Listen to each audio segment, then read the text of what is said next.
right, ladies and gentlemen, we're coming live from our Joburg office. Good morning and welcome back to the opening bell with myself, Tshepo and Ashley. And this is brought to you by TD Markets and TD Markets Academy every Mondays to Fridays at 9, streaming live on YouTube. I trust and hope that everyone who's watching live here had a good weekend. All right, we are back to business.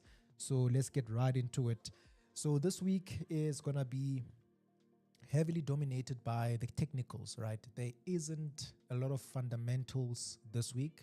We have, a couple of economic indicators that are due for release this week, which is the CPI from both Canada and UK. Let me just confirm. Yeah, there we go. We've got the CPI from Canada. We've got the CPI from the UK. We also have the FOMC meeting minutes. Obviously that's from the US, and we also have, this is on Thursday, we have the labor report from Australia. So these are the only economic indicators expected to come out this week, right? The war is still ongoing, right? The Middle East tension, conflict, war still ongoing. So that I think, each and every week, it has become a norm now for traders to keep an eye on that each and every week on any developments, around the war. I think now it's become our norm now, right? So that is still there. That hasn't changed. So yeah, but I think this week the markets will be heavily dominated by the technicals, all right? This is obviously apart from the war, which could change the direction and what we see right now, all right? So this morning, we are looking at the crypto, right? We are looking at Bitcoin. We are looking at Ethereum to see what could possibly happen this week. And also, I've been keeping an eye on the regulations, right? The crypto regulations in the US. I've been keeping a very close eye on that. And we are almost there, but not there yet, right? We're just almost there. So the Clarity Act, that is what we are talking about. The Clarity Act, I've already spoken about that in the past couple of sessions, that it is sort of like the rule book for crypto, right? Imagine this as being the rule book of crypto, which is going to put rules in place on who oversees what, who handles what, and so forth and so on. So crypto in the US right now, it's like a sport that has no rules, right? It is really operating in gray areas, really, right? So it's like a sport without rules. So what this Clarity Act seeks to do is to put rules in place, right?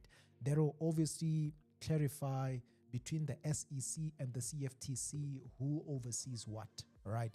So the current status of that act right now, right, just before we conclude the first half of the year, the current status is that it has already passed the House of Representatives with strong support from both parties, the Republicans and the Democrats, right? It was already passed that House of Representatives.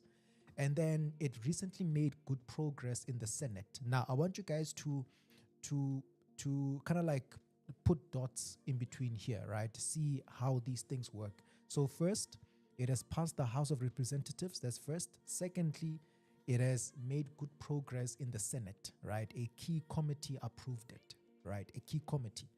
But now it is not yet a real law, because now it still needs to pass the full Senate, right? The full Senate, and also it needs to get signed by the president. So that is like a chain, right? A chain where all of these things go through, right? So yeah, so that's, the crypto community, we are waiting for that now. We're waiting for it to pass the full Senate and also to get signed. Once that happens, right, if it becomes law, it would be the biggest US crypto law ever, right? It moves from regulating by, surprise lawsuits to clear rules everyone can follow, right? This could make the market more stable, protect traders, buyers and sellers, and encourage innovation. All right, that is basically what the Crypto Act is, where it is right now, and how it could benefit you and I, right, as obviously crypto holders, crypto traders. So On the charts here, we are looking at Bitcoin and Ethereum. All right.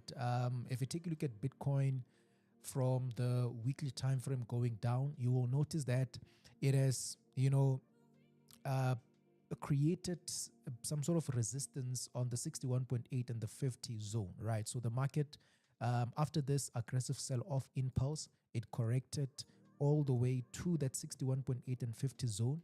And then we're seeing a bit of downside coming through. But you will notice also on the left-hand side, there is a bit of structure. There is structure there which could then give us a break and retest of that structure, right? That is one of the things we would anticipate.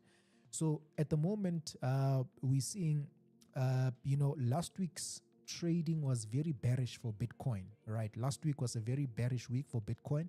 And already we started on a bearish note, all right?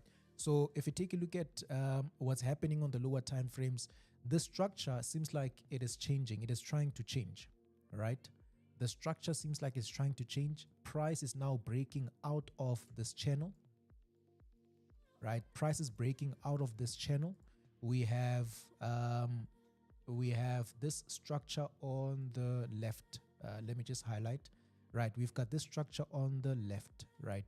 So this structure and this supply zone here, right, they're going to be very important should price correct. So where the market is, where price is not right now, should it try to correct or retrace this sell-off here, then this could be the resistance one would look at, or it could even try to go back to the supply zone before it drops, right? But whatever happens here, it seems like price is a little bit bearish. So that 73,500 price mark we have there, right? That is the near-term target, or the target we anticipate, Bitcoin will reach, right? Short-term target in the future, right? So it is right now. We could get a bit of a correction. The market tried to retest this zone or that zone before we go down. So we're looking for some short-term sells on Bitcoin before we even go any further down. All right. So yeah, so that is how Bitcoin is looking. If you check Ethereum, right? Ethereum also, obviously, this bigger swing is bearish. This bigger swing structure is bearish, and it has found resistance. Let me just do this. It has found resistance, and it has already gone down. So I just want to stretch this chart just a little bit. There we go. All right. So what are we seeing now? We are seeing a change of structure, right? A change of structure right now. The behavior is changing, and that is after price created that resistance stopped on 2,460, right? The market is changing. Now the break of this level here, which is 2,217, the break of that level here, right? It adds more weight to the downside.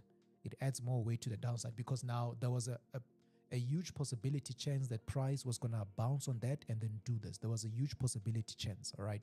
So now that didn't happen. We got a strong break below. We do have some areas where price could retrace to.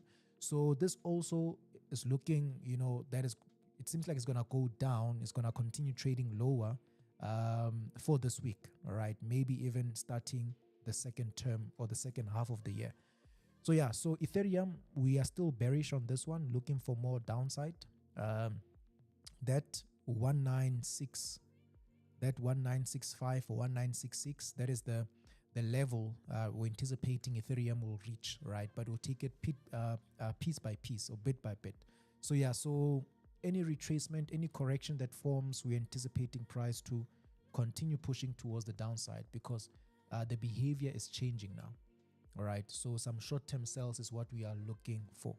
So yeah, so that is how things are looking this morning, guys. The crypto regulation, that's an update.